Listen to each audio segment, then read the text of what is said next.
Hello, I'm Kate Constable. I'm the author of The January Stars, which is backwards, but that's the world we live in. So I thought I might read you the first chapter of the book, and then I have a couple of exercises that you might like to do, a couple of activities that are based around the book. So I'll just start by reading chapter 1.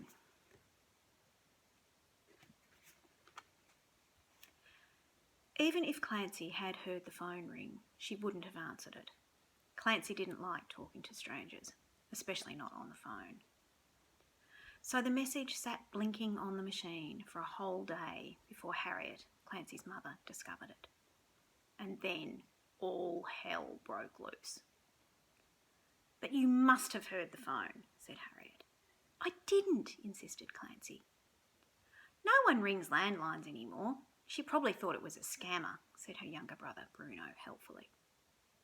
"She's in another world." Her older sister, Tash, was scornful. "She wouldn't notice if the whole building blew up." "Were you reading, Clance?" asked her father, Tim, hopefully. He was a teacher, and he still dreamed that at least one of his children would develop a love of books. Harriet hadn't heard the phone because she was out at work. Tim hadn't heard it because he was at school, preparing for the new term that was about to start, and then at a rehearsal with his jazz band. Bruno hadn't heard it because he had been on the computer all day, wearing headphones. He was in trouble for that now because he was only supposed to have 2 hours of computer time a day, even during the summer holidays. "You can't blame me," said Tash. "I was at the Oval playing footy with Az and Miranda. I wasn't even here." "You should have been."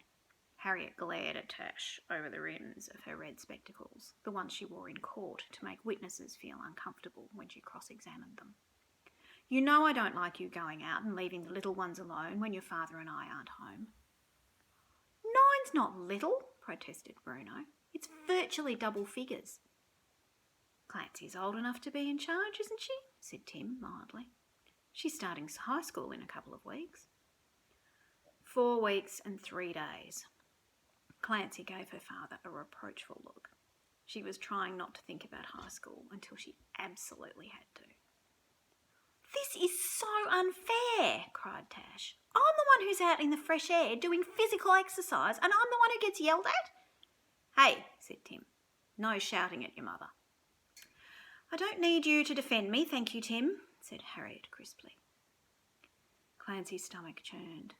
She couldn't bear it when her family argued, the words swirling and banging off the walls like a swarm of trapped insects. At least when they were all staring silently at their various devices, lost in their individual universes, there was no shouting.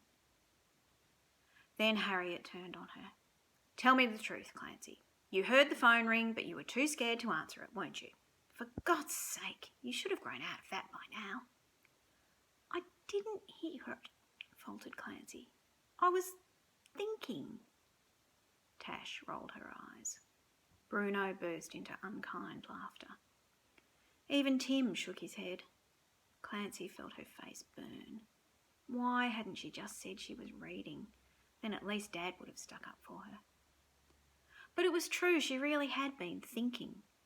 She'd started rewatching Cosmos on the iPad, streaming it illegally, which Harriet would definitely disapprove of. And then she got stuck on the idea of the endlessly expanding universe. Endlessly expanding.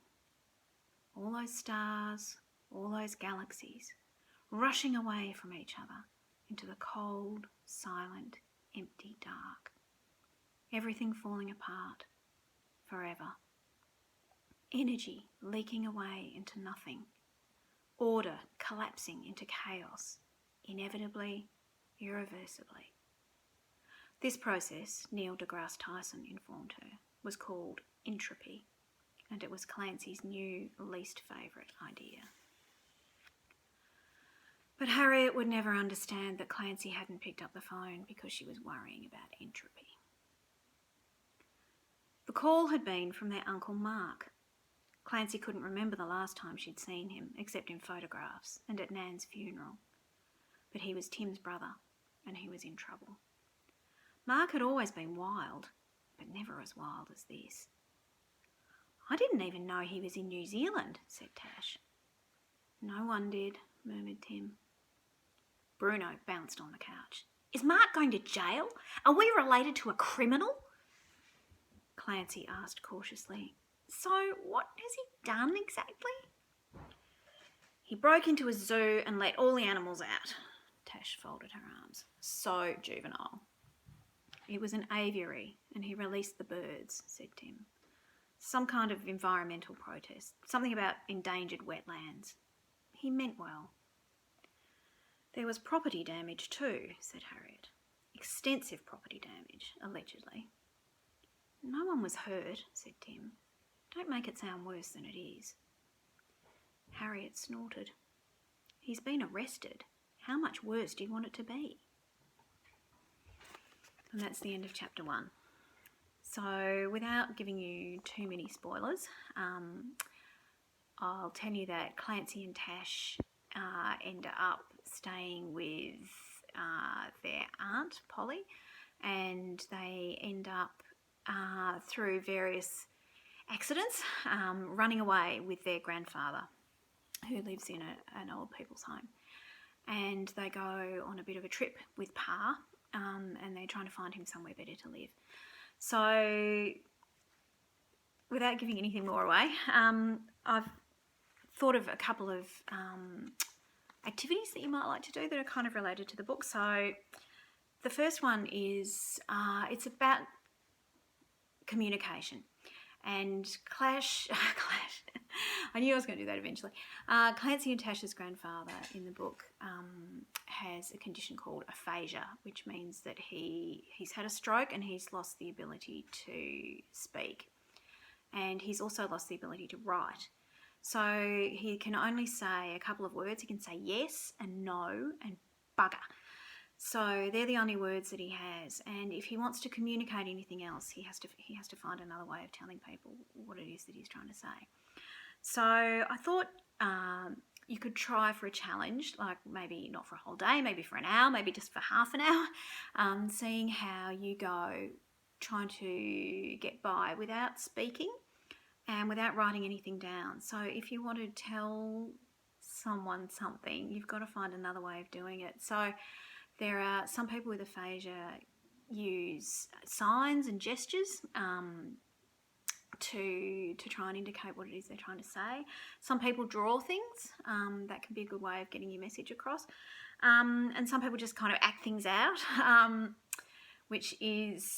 that can be quite amusing. But I think you'll probably find if you need the person that you're trying to communicate with to be very patient with you, and you can do sort of guessing games too. That can be another good way of communicating. But you really, if they don't cooperate with you, if they're not very patient and if they don't try really hard, I think you'll find it quite tricky to get your message across. So just give that a go and see how you get on. And then the second activity that I thought of was because Clancy and Tash take Pa on a road trip, you might try planning a trip as well. And obviously Clancy and Tash don't drive, they're too young to drive, so there's no driving this. You could just try using public transport.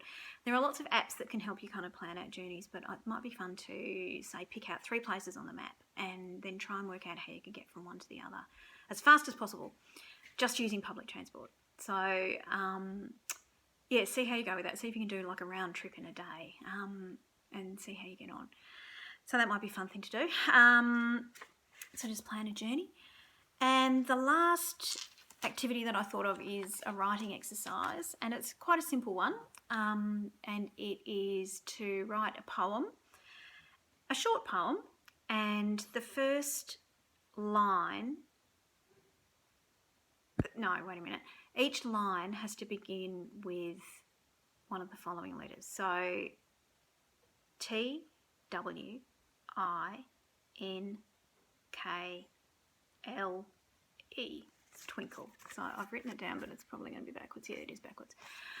And this is because Clancy's really obsessed with space and with stars. So I think, if you write a short poem, say you could call it Night, and just try it starting at each line with those letters in that order and see how you get on. And I think that'll do from me. So I hope you enjoy the book, and I'll see you later. Bye.